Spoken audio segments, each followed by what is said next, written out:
오늘 우리에게 주시는 하나님 말씀은 마태복음 10장의 말씀입니다. 마태복음 10장 16절에서 23절까지의 말씀을 함께 나누도록 하겠습니다. 함께 보겠습니다. 보라, 내가 너희를 보내니 양을 이리 가운데로 보냄과 같도다.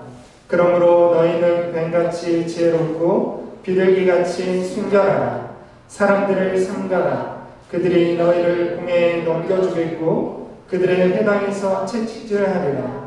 또 너희가 나로 말미암아 총독들과 임금들 앞에 끌려가리니 이는 그들과 이방인들에게 증거가 되게 하려 하심이라. 너희를 넘겨줄 때에 어떻게 또는 무엇을 말할까 염려하지 말라. 그때 너희에게 할 말을 주시리니 말하는 이는 너희가 아니라 너희 속에서 말씀하시는 이 곧 너희 아버지의 성령이시니라. 장차 형제가 형제를, 아버지가 자식을 죽는 데에 내주며 자식들이 부모를 대적하여 죽게 하리라. 또 너희가 내 이름으로 말미암아 모든 사람에게 미움을 받을 것이나 끝까지 견디는 자는 구원을 얻으리라. 이 동네에서 너희를 박해하거든 저 동네로 피하라. 내가 진실로 너희에게 이르노니 이스라엘의 모든 동네를 다 다니지 못하여서 인자가 오리라. 아멘. 오늘 말씀은 이리 가운데 양을 보내는 이유라는 제목으로 말씀을 나누기 원합니다. 사실 제목이 좀 더 길었는데 제가 줄였어요. 원래 제목은 이리 가운데 양을 보내는 이해할 수 없는 이유라는 제목입니다. 여러분, 예수님을 믿는다는 것은 예수님의 제자가 된다는 말입니다. 예수님을 믿지만 제자가 되기는 싫다고 말할 수 없는 것이 여기에 있습니다. 우리가 예수님을 믿는 것은 예수님의 제자가 되었다는 말입니다. 특별히 한국교회에서는 제자훈련이 하나의 교회의 문화처럼 자리 잡았습니다. 그런데 대부분의 성도들은 제자훈련을 조금 기피합니다. 왜냐하면 시간을 내서 제자훈련 프로그램에 참여하고 그것을 따라가는 일이 버겁게 느껴지기 때문에 그렇습니다. 그럼에도 우리가 제자훈련을 계속해서 하는 까닭은 예수께서 우리를 제자로 부르셨기 때문입니다. 기독교 신앙은 필연적으로 성도들을 제자가 되게 합니다. 그렇다면 우리는 제자화되는 것을 피할 수 없다라는 것입니다. 우리가 어떻게 이 피할 수 없는 제자의 삶을 준비해야 할지 오늘 말씀을 통해서 함께 살펴보도록 하겠습니다. 여러분, 예수님 당시에 랍비의 제자가 된다는 것은 매우 어려운 일이었습니다. 여러분, 당시에 랍비는 많지 않았어요. 그리고 그 랍비의 제자들도 생각보다 많지 않았습니다.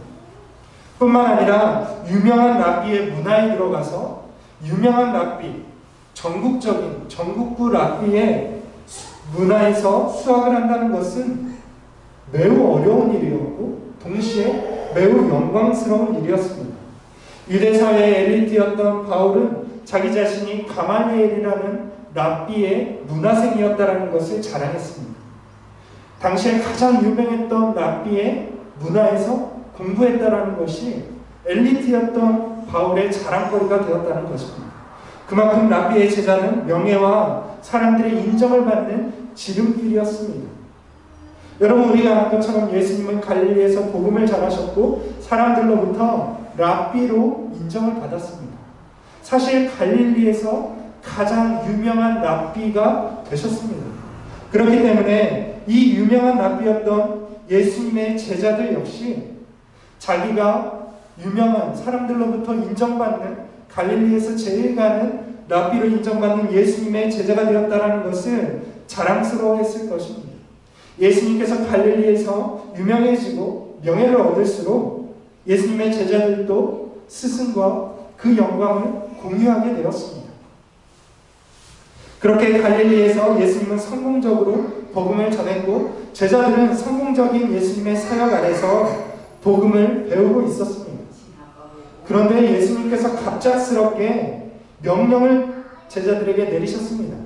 예수님은 제자들에게 복음을 전하라는 명령을 내리셨습니다. 예수님은 귀신을 쫓아내며 모든 병과 약한 것을 고치는 권능을 주시고 복음을 전파하라고 제자들을 보내셨습니다. 여러분, 제자들은 어땠을까요? 복음을 열심히 배우는, 그저 배우기만 하는 바리새인들, 랍비의 제자들처럼 배우기만 하면 될 줄 알았는데 가서 전하라는 것입니다. 여러분, 그런데 제자들은 제가 생각할 때 굉장히 신이 났을 것 같아요. 왜냐하면 예수님이 갈릴리에서 보여주셨던 귀신을 쫓아내고 병을 고치는 능력을 부여받았기 때문에 무서울 것이 없습니다. 여러분, 귀신을 쫓아내고 병을 고치면 사람들로부터 얼마나 환대를 받을 수 있겠습니까? 그러니 제자들은 예수님께서 주신 권능을 가지고 복음을 하루빨리 나가서 담대하게 전하고 싶었을 것입니다. 그런데 이러한 제자들의 마음을 아시는 예수님께서는 전혀 다른 이야기를 하십니다. 오늘 본문에서 예수님은 이렇게 말씀하시죠. 내가 너희를 보냄이 양을 이리 가운데로 보냄과 같도다. 여러분, 제자들은 지금 신이 나서 이제 갈릴리에서만 있었던 그 복음의 역사, 복음의 능력을 이스라엘 전역에 가서 전파할 사명을 띠고 설레는 마음을 가지고 이제 막 가려고 하는데 예수님은 이렇게 말씀하십니다. 너희가 가려는 곳은 양이 이리 가운데로 보내짐과 같다. 여러분, 양과 이리는 먹고 먹히는 관계입니다. 여러분, 양이 늑대의 무리에게로 가면 반드시 잡아먹힐 수밖에 없습니다. 여러분, 어떤 이리가 양이 불쌍하다고 봐주겠습니까? 안 잡아먹겠습니까? 여러분, 예수님이 말씀하시는 것은, 제자들이 가는 곳은, 너희가 지금 복음을 들고 나아가려는 곳은 목숨을 위협받는 곳이다라고 말씀하고 있는 것입니다. 여러분, 제자를 이리의 먹잇감으로 주는 스승이 어디 있겠습니까?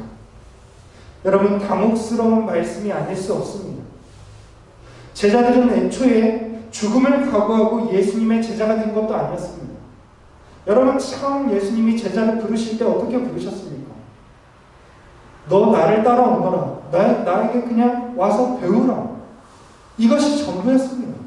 제자들은 지금 목숨을 각오하고 예수님을 따르지 않았습니다. 예수님의 가르침과 예수님의 능력을 보고 예수님을 따랐던 것입니다. 오늘날 그리스도인들도 마찬가지죠. 여러분, 제자들만 그렇습니까? 여러분, 누가 교회에 나올 때에 죽음을 각오하고 나오겠습니까?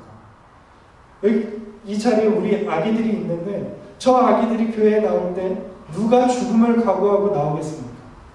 누가 이리 가운데 보내질 것을 생각하고 나왔겠습니까?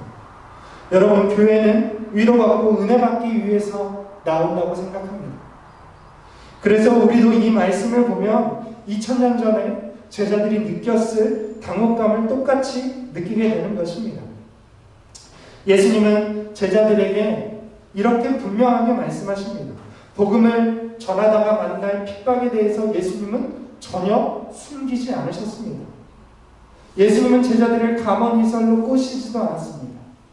예수님은 제자들을 보내기에 앞서 미리 복음에 대한 세상의 적나라한 반응, 너희를 죽이려고 하는, 너희의 목숨을 위협하는 반응에 대해서 예수님은 미리 정확하게 말씀해주고 있다는 것입니다.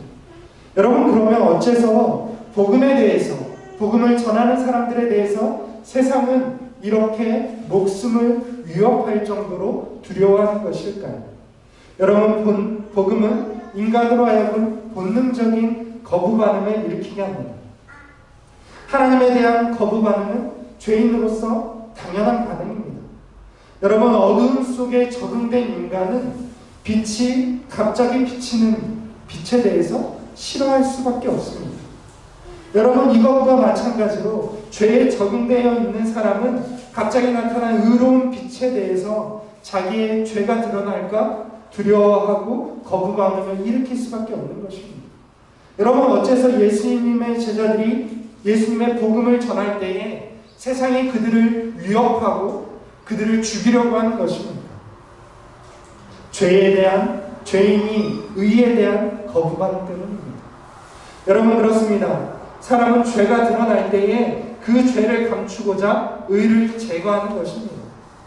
그래서 복음에 대한 거부 반응이 이렇게 극렬하게 나타날 것을 예수님은 말씀하고 있는 것입니다.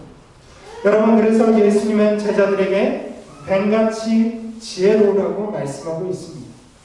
너희가 가서 복음을 전할 때에 너희의 목숨을 위협하고 너희를 총독과 임금들에게 넘겨주는 사람들 앞에서 너희는 지혜로워야 한다라고 말씀합니다. 여러분, 뱀은 성경시대의 문화에서 지혜의 상징이었습니다. 뱀은 자기 보호 본능이 매우 강한 동물입니다. 여러분, 예수님은 복음을 전하는 제자들에게 복음에 대한 사람들의 적대감을 조심할 것을 지혜로서 권면하고 있습니다. 당시의 시대는 어땠습니까? 당시의 시대는 복음을 전하는 사람을 죽일 수도 있는 시대였습니다. 오늘날과는 조금 다릅니다. 오늘날에는 종교의 자유가 있기 때문에 사람을 죽이지는 않죠. 그런데 당시의 시대는 사람들이 복음을 전하는 이유 때문에 사람을 죽일 수도 있는 시대였다라는 것입니다. 그렇기 때문에 이러한 문화권에서 복음을 전할 때에는 효과적으로 안전하게 전해야 한다는 것입니다. 복음의 목적은 순교에 있는 것이 아니라 사람들을 구원하는 데 있기 때문에 예수님은 복음을 전할 때에 불필요한 위험을 피하라고, 그런 지혜를 발휘하라고 말씀하고 있는 것입니다. 그런데 예수님은 그러한 지혜와 동시에 비둘기 같은 순결을 가지라고 말씀하고 있습니다. 여러분, 예수님은 순결을 유지하라고 합니다. 여러분, 순결은 사실 생존에 도움이 되는 덕목은 아닙니다. 지혜로운 것은 생존에 도움이 되지만 순결은 생존과는 전혀 관계가 없습니다. 그럼 어째서 예수님은 순결을 유지하라고 할까요? 여러분, 순결이라는 것은 죄에 물들지 않는 것을 뜻합니다. 여러분, 무엇입니까? 복음을 전하러 갔다가 오히려 순결하지 못하면 죄에 물들어 버릴 수 있기 때문입니다. 여러분, 그래서 비둘기 같은 순결은 오늘날 현대의 기독교인 저와 여러분들에게 더 필요한 덕목이라고 생각을 합니다. 현대 사회는 기독교에 대해서 눈에 보이게 박해하는 시대가 아닙니다. 예수님의 제자들이 복음을 전했던 시대처럼 복음을 전한다는 이유로 옥에 가두고 채찍을 때리고 사람을 죽이는 시대가 아닙니다. 여러분, 이 시대는 오히려 우리의 순결을 공격하는 시대입니다. 종교 상대주의, 차별금지법과 같은 무기로서 기독교를 독선적인 종교로 비하하고 진리 자체에 대해서 공격하는 시대가 지금입니다. 여러분, 모든 진리를 상대화하고 대중심리로서 기독교를 나쁜 종교로 선동하고 있습니다. 여러분, 우리가 이 복음에 대한 순결함을 지키지 못하면 이리때의 공격 앞에 넘어갈 수밖에 없습니다. 여러분, 복음을 전하기 위해서는 이리때의 위험 앞에 노출될 수밖에 없습니다. 여러분, 제자들이 복음을 전하기 위해서는 죄인들 앞에 노출될 수밖에 없었습니다. 여러분, 죄인들에게 노출된다는 것은 우리가 그들에게 물들 수 있는 가능성이 있다는 것을 뜻합니다. 오늘날 시대는 어떻습니까? 그리스도인들에게 순결이 없으며 세상의 문화와 또한 죄인들의 문화와 죄인들의 생각과 사고방식에 우리가 물들 수밖에 없다는 것입니다. 예수님은 제자들을 보내면서 이것을 경고하고 있습니다. 너희가 복음을 전할 때에 세상의 죄인들과 이리때에 물들지 말라는 것입니다. 여러분, 죄인을 구원하기 위해서는 순결이 필요합니다. 섞이지 않는 단순함의 진리로 무장해야만 하는 것입니다. 예수님께서는 우리를 또한 제자들을 세상 가운데에 하나님 나라 복음의 일꾼으로 보내시면서 이렇게 지혜와 순결을 요구하셨습니다. 그런데 여기에서 우리가 참 이해가 안 되는 것이 한 가지가 있습니다. 그것이 무엇입니까? 주님은 우리를 양으로 부르셨다는 것입니다. 주님은 우리를 양으로 부르시고 양으로 보내신다는 데 있습니다. 여러분, 이리 가운데에 우리를 보내실 거면 이리를 이길 수 있는 사자나 호랑이와 같은 맹수로 부르셨으면 얼마나 좋았을까요? 그렇지 않습니까? 여러분, 양은 이리를 이길 수 있습니까? 없습니까? 양은 이리와 싸워서 이길 수가 없는 동물입니다. 왜 하필 예수님께서 죄인들과 싸워서 이길 수 없는 양의 무리로 우리를 부르셨는가 하는 것입니다. 왜 우리를 양으로서 이리 가운데 보내시냐 하는 것입니다. 이해할 수가 없는 것이죠. 그런데 여기에는 이유가 있습니다. 예수님의 이해할 수 없는 이 말씀에는 분명한 이유가 있습니다. 그것은 어째서입니까? 여러분, 복음은 폭력이나 강압이나 돈이나 권력으로서 전할 수 있는 것이 아니기 때문에 그렇습니다. 여러분, 우리가 사자나 호랑이로서 이리 가운데 보냄을 받았다는 것은 무엇을 의미합니까? 우리가 세상의 사람들보다 더 큰 권력과 힘과 돈을 가지고 그들을 복음화시킬 수 있다는 것입니다. 여러분, 그런데 복음은 그렇지 않다는 것입니다. 복음의 특징이 무엇입니까? 복음은 하나님의 능력으로 구원하는 것입니다. 사람의 힘과 능력과 권력으로 사람을 구원하는 것이 아닙니다. 하나님의 말씀의 능력, 예수 그리스도의 십자가의 구원의 사역을 통해서 사람이 구원받는 것입니다. 그래서 사람의 능력을 배제하기 위해서 하나님은 우리를 양으로 보내신다는 것입니다. 여러분, 우리는 이리때를 향해서 복음을 들고 가는 양들입니다. 우리의 힘으로는 이리를 제압할 수도 없고 제압해서도 안 됩니다. 여러분, 어떤 사람들은 지금은 또 그렇지도 않지만 한창 지하철이나 길거리에서 전도를 할 때는 이런 일들을 흔하게 목격했습니다. 전도를 하는 사람이 전도 대상자와 길에서 한판 붙는 것이죠. 대판 싸움입니다. 여러분, 이것이 무엇입니까? 제압하려는 것이죠. 양인데 이리와 싸워서 이기려고 하는 것입니다. 여러분, 복음은 그런 것이 아닙니다. 복음은 이리를 힘으로 제압하는 것이 아닙니다. 복음은 우리의 능력으로는 이리에게 잡아먹힐 수 없습니다. 그러나 복음에는 하나님의 능력이 있기 때문에, 복음에는 구원에 이르는 능력이 있기 때문에 우리는 연약한 양에 불과하지만 복음으로써 이리를 제압하고 이리를 구원할 수 있는 것입니다. 여러분, 그렇습니다. 우리는 연약한 양에 불과하지만 하나님 나라 복음을 전할 때에 반드시 구원의 역사가 나타날 줄로 믿습니다. 내 힘으로 하는 것도 아니고 우리의 물질로 하는 것도 아니고 우리의 권력으로 하는 것도 아닙니다.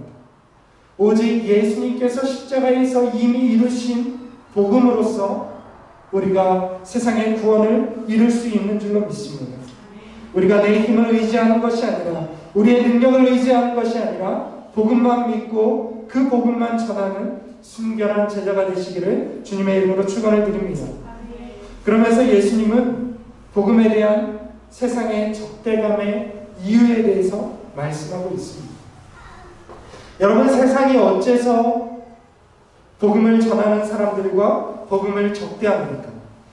여러분, 예수님이 말씀하시는 이유는 한 가지입니다. 예수님의 이름 때문이라는 것입니다.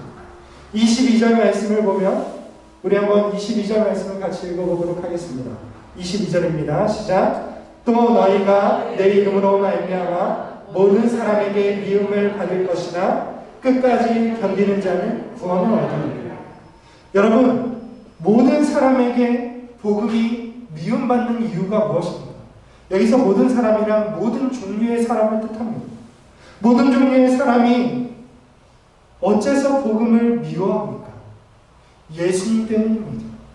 여러분, 빛과 어두움은 공존할 수 없습니다.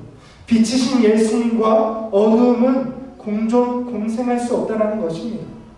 여러분, 하나님의 나라와 사탄의 왕국이 양립할 수가 없습니다. 그래서 세상은 예수님의 이름을 두려워하고 예수님을 미워하는 것입니다. 또 세상은 예수님의 이름을 전하는 자를 미워하게 되어 있는 것입니다. 그래서 주님은 제자들에게 끝까지 견디라고 말씀하십니다. 너희를 미워하는 자들과 싸워 이기라고 하지 않으시고 끝까지 견디라고 하십니다. 여러분, 우리는 이것을 기억해야 할 것입니다.